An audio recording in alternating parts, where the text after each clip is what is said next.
দেখুন আমাদের রান্না পূজা।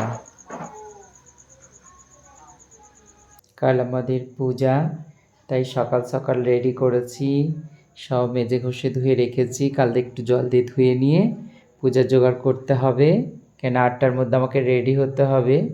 এই ফুল তোলা রয়েছে, সব কিছু জোগাড় করা আছে। 8টার মধ্যে রেডি হয়ে আবার গানে যেতে হবে। এখানে আমাদের রান্না পূজা হয়েছিল, এবার এখন চা খেয়েছি আমরা, তাই চা করা আছে। আর মায়ের ভাতটা হয়ে গেছে। এখানে পায়েস আর পিঠে করেছিলাম, পায়েস পিঠে আর কয়েকটা ভাজা করেছিলাম। এখানে মায়ের ভাত হয়ে গেছে, পায়েস হয়ে গেছে, আর এই 7 রকম ভাজা হয়ে গেছে। তো আগের দিনে মায়েরা ঢাকা দিত না, কিন্তু এখনকার দিনকাল ভালো না বলে আমরা সব ঢাকা দিয়ে রেখেছি। গাছ এই যে মা মনসা বৃক্ষের উপরে সাজানো হয়েছে, কাল এখানে পূজা হয়।